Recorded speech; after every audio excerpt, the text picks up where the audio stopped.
Vous étiez vraiment nombreux à m'avoir demandé des théories autour du MCU, et pour accompagner la sortie du 3e Avengers, j'ai décidé de consacrer cet épisode de l'ultime théorie à Infinity War. D'ailleurs, pour cette vidéo, j'ai l'honneur d'avoir Argrok à mes côtés. Bonjour à vous, voyageurs d'univers. Bien entendu, je vous parle de son travail en fin de vidéo. En attendant, et comme d'habitude, installez-vous confortablement et bon visionnage.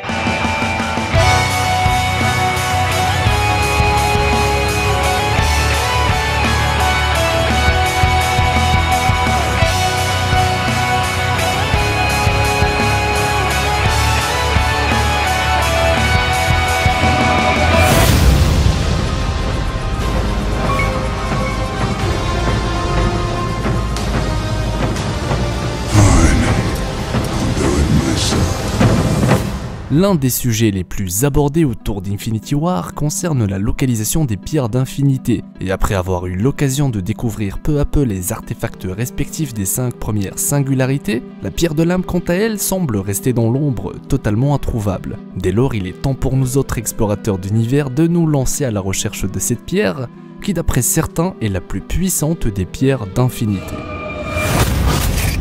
Adam. C'est dans la scène post-générique du deuxième opus des Gardiens de la Galaxie qu'on a l'occasion de découvrir ce qui semble être l'introduction du personnage d'Adam dans le MCU. Pour les personnes qui ne sont pas familières avec ce nom, il s'agit en résumé d'un personnage très important au sein de l'univers Marvel, à savoir Adam Warlock. Dans cette fameuse scène, on nous présente une sorte de cocon artificiel qui sert à créer une nouvelle génération d'êtres supérieurs, ce qui renvoie totalement à la création d'Adam Warlock dans les comics. Cependant, la grande question que soulève cette scène n'est pas spécialement de savoir qui se trouve à l'intérieur de cette capsule, mais plutôt quelle est la nature de l'artefact qui se trouve au-dessus de la capsule, élément important bien mis en évidence par la scène. Du coup, tandis que certains soutiennent l'idée qu'il s'agit uniquement d'une batterie faisant écho à la scène d'ouverture du film, d'autres personnes sont convaincues qu'il s'agit de la pierre de l'âme, et pour cause, le personnage d'Adam Warlock, et ce même dans les comics, est très lié à cette pierre d'infinité. Du coup, si le MCU se base ne serait-ce qu'un peu sur les comics, il serait alors logique pour nous, après avoir vu cette scène, de penser qu'un être créé artificiellement et portant le nom d'Adam a de grandes chances d'être le gardien de la pierre de l'âme, surtout si un élément aussi lumineux est mis en évidence suspendu au-dessus de sa tête. Vous savez, beaucoup de personnes pensent qu'on aura l'occasion de voir toutes les pierres dans Infinity War, que Thanos arrivera à toutes les réunir formant son fameux gant de l'infini. Et vous savez quoi, personnellement, je pense que ça va se passer en plusieurs étapes, Infinity War n'étant que l'introduction de ce qu'on pourrait appeler l'avènement de Thanos. D'ailleurs, il y a même certaines scènes qui me réconfortent dans cette idée, comme la fameuse vision dans laquelle on perçoit 4 pierres d'infinité se former dans l'immensité du cosmos. Pourquoi en montrer uniquement 4 alors qu'il aurait été possible d'illustrer les 6? Surtout que ça a déjà été fait dans d'autres films. Serait-ce une sorte de foreshadowing pour annoncer le nombre de pierres que Thanos arrivera à réunir lors de sa première invasion? De mon point de vue, eh bien c'est une possibilité. Je vois mal en un seul film Thanos réussir à terrasser les Avengers, sachant que parmi eux, certains utilisent eux aussi des pierres d'infinité. L'exemple le plus parlant pour moi concerne Doctor Strange, qui accompagné de l'œil d'Agamotto est sans doute impossible à battre de manière conventionnelle. D'ailleurs, dans la bande-annonce du film, il est possible de voir que Thanos réussira à avoir au minimum la possession de la pierre du pouvoir, ainsi que celle de l'espace. Reste à savoir s'il pourra en avoir une troisième, voire une quatrième. In my culture, death is not the end. Petite parenthèse avant de passer à la suite, la pierre de l'âme n'est pas dans la bague de T'Challa. Cette dernière est juste faite en vibranium, ce qui explique la scène contre le soldat d'hiver. Donc non, ce n'est pas le Black Panther qui possède la pierre de l'âme. Mais est-ce pour autant que l'hypothèse du Wakanda est à écarter? Eh bien je vous avoue que toutes les possibilités sont à prendre en compte. L'une des théories les plus intéressantes portant sur la pierre de l'âme concerne le Wakanda, plus précisément la météorite qui s'y trouve. Car oui, le vibranium utilisé par ce peuple dont il est également le gardien provient d'une météorite qui s'est écrasée sur Terre il y a des millions d'années. C'est ainsi qu'on nous explique, je cite, « Il y a des millions d'années, une météorite faite de vibranium, la matière la plus puissante de l'univers, s'écrasa sur le continent africain et affecta toute la flore alentour. Plus tard, quand l'homme est arrivé, 5 tribus se sont installées dans cette région et l'ont appelée Wakanda. Ces tribus étaient constamment en guerre les unes contre les autres jusqu'au jour où un guerrier chaman reçut une vision de Bast, la déesse panthère. Cette dernière lui fit découvrir l'herbe cœur, une plante qui octroyait une force, une vitesse et une intuition surhumaines. Le guerrier devint roi et le premier Black Panther, le protecteur du Wakanda.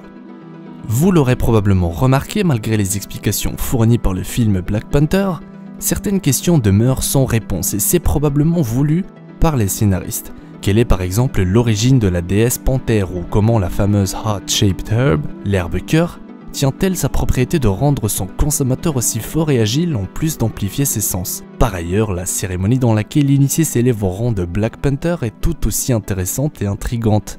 Les mythes de l'ordre du mystique. Devoir recouvrir l'individu de terre pour pouvoir accéder à un plan supérieur, un plan astral, pouvoir communiquer avec les morts, interagir avec leurs esprits, ou devrais-je dire, avec leurs âmes. Le mystère reste entier, surtout si on se base uniquement sur le MCU, à moins qu'un élément extérieur n'ait influencé tout le Wakanda, et ce à tous les niveaux.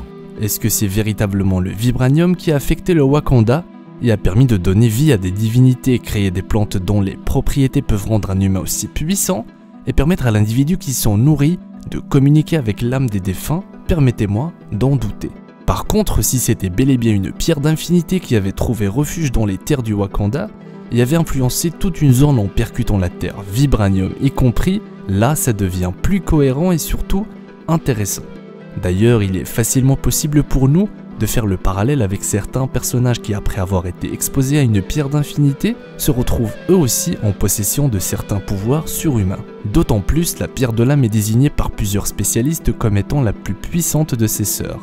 Et savoir que toute une région ait été affectée par ces pouvoirs ne semble pas si invraisemblable. Du coup, serait-ce plus cohérent d'expliquer la présence d'une déesse panthère suite au pouvoir de la pierre de l'âme?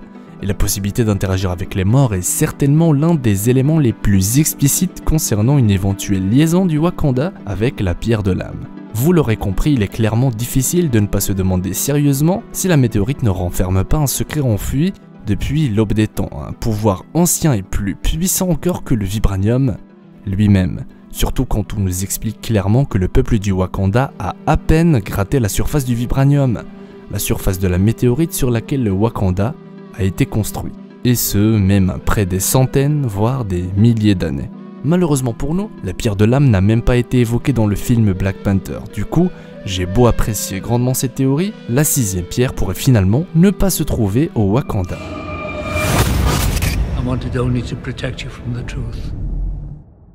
Ici, la météorite de vibranium n'était pas arrivée sur Terre par hasard. Vous allez me faire croire que la matière la plus puissante de l'univers s'est retrouvée miraculeusement sur Terre. Eh bien, c'est une possibilité, mais j'ai quelques théories loufoques concernant la chose. En tout cas, c'est une question qui m'a longuement travaillé. Si on part du principe que la météorite a été envoyée sur Terre pour un but précis, on est alors en droit de se demander qui se cache derrière ce choix et quels sont ses objectifs. Et c'est là qu'intervient le personnage d'Odin, qui d'ailleurs est l'un de mes personnages préférés. Et d'ailleurs, que sait-on réellement à propos de ce personnage? Elle nous dit, je cite, « Odin était fier de tous ses pouvoirs mais honteux de la façon dont il les a obtenus. Nous étions invincibles et j'étais son arme dans la conquête qui a bâti l'empire d'Asgard. On a conquis les royaumes l'un après l'autre, mais après, simplement parce que j'avais plus d'ambition que lui, il m'a banni, mis en cage et enfermé comme un animal. Ce qui est sûr, c'est qu'en plus d'avoir eu un passé très sombre et mystérieux, Odin semble en savoir énormément concernant les pierres d'infinité. Il possède même une réplique du gant de l'infini. À partir de là, c'est difficile pour moi de ne pas me demander si ce n'était pas Odin lui-même qui avait pris comme quête de séparer les pierres d'infinité et surtout de les cacher, après avoir peut-être été le premier à les réunir et ce à l'aube des temps. Après tout, on nous dit clairement qu'il fut un temps où Odin était invincible et avec l'aide d'Hela, il n'hésitait pas à noyer des civilisations entières dans le sang et les larmes, avant de finalement se décider un beau jour à devenir un roi bienveillant, souhaitant propager la paix et de protéger la vie. En tout cas, c'est sûr que ce changement me laisse perplexe. S'il avait réellement réussi à réunir les pierres d'infinité, qu'en aurait-il fait avant de les séparer? Parmi les réponses que je peux apporter, il y a le cas d'Heimdall, car oui, pour moi, il paraît logique que c'est Odin qui lui a offert ses pouvoirs, et ce à l'aide de la pierre de l'âme, mais c'est bien évidemment ce qui explique ses attributs, qui rappellent grandement ceux de la pierre. Des pouvoirs qui ont permis à beaucoup de personnes de penser que c'était Heimdall, le possesseur de la pierre de l'âme, sans se dire que finalement, Il aurait juste pu avoir reçu ses dons comme ce fut le cas pour d'autres personnes après lui. D'ailleurs, son armure fait également référence à la fameuse pierre de l'âme et comporte également une représentation de l'Yggdrasil, l'arbre monde, une sorte de symbole concernant le pouvoir qu'il a reçu à l'aide d'Odin, le gardien des mondes. Ce pouvoir qui lui permet entre autres de voir toutes les âmes présentes dans les 9 royaumes a probablement affecté ses yeux et leur donne cette couleur assez singulière, ce qui encore une fois renvoie également à la scène dans laquelle Heimdall semble avoir perdu la vue durant la vision de Thor, élément qui pourrait finalement constituer un foreshadowing quant à la source des pouvoirs d'Heimdall. Du coup, vous l'aurez compris, je ne pense pas qu'Heimdall est le possesseur de la pierre de l'âme, mais qu'il a par contre eu ses pouvoirs grâce à elle sous la supervision d'Odin. Après tout, ça paraît logique de vouloir octroyer un tel pouvoir au gardien du Bifrost. D'ailleurs, ce n'est pas le seul pouvoir dont je soupçonne le rapport avec les pierres d'infinité. Il y a par exemple le Bifrost lui-même, qui à l'aide d'une clé en forme d'épée, permet un pouvoir similaire à celui du Tesseract, à celui de la pierre de l'espace. Est-ce que l'épée a été forgée en utilisant les pouvoirs de la pierre? Eh bien c'est une possibilité. En tout cas, rien d'autre ne semble expliquer l'existence d'une telle technologie, sachant que même les civilisations les plus avancées utilisent toutes des moyens de transport assez normaux. D'ailleurs, les deux téléportations opèrent de la même manière. Après avoir utilisé les pierres d'infinité pour je ne sais quel autre but, Odin décide de finalement les séparer et autant il fut une époque où c'était un roi conquérant en quête de pouvoir qu'il avait finalement réussi à avoir, dans Ragnarok il souhaite uniquement voir son peuple prospérer dans la paix sous les règnes d'un nouveau roi. Pour en revenir à la fameuse météorite, s'il s'avère que la pierre de l'âme est réellement au cœur du vibranium, il est alors possible pour nous d'en conclure que c'était peut-être la cachette voulue par Odin. Et c'est bien plus tard, après des millénaires, que d'autres pierres finirent par se retrouver également sur Terre, comme si la pierre de l'âme avait finalement veillé à ce qu'elle soit de nouveau réunie avec ses sœurs. Cette théorie sur Odin est probablement ma préférée, même si je comprends que certaines personnes puissent avoir du mal avec ma vision d'Odin, car oui, c'est une théorie personnelle à 100%. Mais franchement, pensez-y sérieusement. Comme par hasard, c'est après la mort d'Odin que Thanos se décide à attaquer. Ah, je sais pas pour vous, mais personnellement, j'adore cette théorie. A noter qu'il existe également une théorie selon laquelle la pierre de l'âme serait en réalité la flamme éternelle. Toutefois, il me semble que cette hypothèse a été refutée par les scénaristes et après tout, c'était assez contradictoire de garder deux pierres d'infinité au même endroit, sachant qu'encore une fois, Odin lui-même avait veillé à ce que ça ne soit jamais le cas. Tell me his name again. Thanos.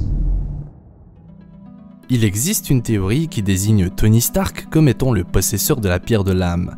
Cette éventualité se base sur un artwork officiel du film qui illustre certains héros du MCU, chacun d'entre eux étant lié à une pierre d'infinité. Vous l'aurez compris, Tony Stark est présenté aux côtés de la fameuse pierre de l'âme. Personnellement, je ne pense pas qu'un héros qui représente une pierre d'infinité signifie qu'il en est automatiquement le possesseur. Le cas de Thor avec l'éther en est un bon exemple. Le personnage représente la pierre de la réalité, pourtant c'est le collectionneur qui possède l'artefact. Du coup, il est évident qu'Iron Man sera grandement impliqué dans la grande bataille contre Thanos, et par conséquent, il aura sûrement la garde de la pierre de l'âme si jamais elle est présente dans le film bien évidemment. Ce choix aura notamment une très grande symbolique, sachant que Tony Stark représente en quelque sorte l'âme du MCU. Vous savez, des théories concernant Tony Stark, il y en a encore plusieurs. Pour vous dire, j'ai même une théorie personnelle selon laquelle Tony aurait créé la 7ème pierre d'infinité. Mais je vous épargne les explications, sachant que c'est totalement what the fuck. Finalement, que la pierre de l'âme soit en possession d'Adam Warlock, qu'elle ait un lien avec Heimdall, Odin ou le Wakanda, vous l'aurez compris, Marvel fait exprès de brouiller les pistes et vous savez quoi? J'adore ça. J'aime particulièrement quand le mystère fait partie intégrante de l'histoire, quand le spectateur doit explorer toutes les possibilités, aussi invraisemblables qu'elles soient, et la passion qui le pousse à rechercher, partager et débattre avec d'autres fans dans le but de se faire sa propre idée. Vous savez, ce qui me passionne le plus dans la création de ces vidéos, c'est avant tout l'échange qui a lieu entre vous et moi, que ce soit dans les commentaires ou via les réseaux sociaux. L'important pour moi, ce n'est pas de trouver la vérité, ou de me dire j'avais raison. L'ultime théorie n'a pas pour but de donner la vérité, mais de vous faire réfléchir tout en proposant une vision personnelle, et surtout tout en prenant le temps de découvrir la vôtre. Finalement, la véritable ultime théorie se passe en réalité dans les commentaires. Juste avant de vous demander le like ou l'abonnement, je voudrais vous parler rapidement de la chaîne Dargorok, qui d'ailleurs a également sorti une vidéo consacrée à Infinity War. pas besoin de vous dire d'aller jeter un coup d'œil, c'est limite une obligation. Lui aussi traite de théories, que ce soit de jeux vidéo ou de films.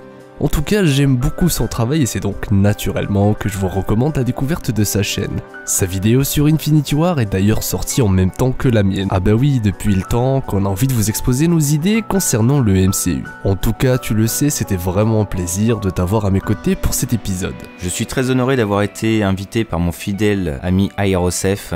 Ne tardez surtout pas à vous abonner à sa chaîne. En tout cas, moi, j'ai d'autres théories à vous proposer. Ah bah ça, je n'en doute pas. Du coup, moi je vous dis à la prochaine. N'hésitez pas à me dire ce que vous en avez pensé de tout ça. Encore une fois, je lis la totalité des commentaires, donc n'hésitez vraiment pas à me partager vos idées les plus folles. Le like et le partage, toutes les sources sont en description. Quant à moi, je m'en vais explorer d'autres univers. C'était Aerosef pour vous servir. Que le Lionheart soit avec vous. Si tu as envie de rejoindre mon équipage d'explorateurs d'univers, tu peux t'abonner directement en appuyant sur ma petite tête assez creepy. C'est gratuit hein, et ça fonctionne également avec un smartphone ou une tablette. J'ai oublié de le préciser pendant la vidéo, mais il y a également un Discord de disponible, le lien est également en description. Et si vous êtes sur Twitter, je sais pas ce que vous attendez pour me follow.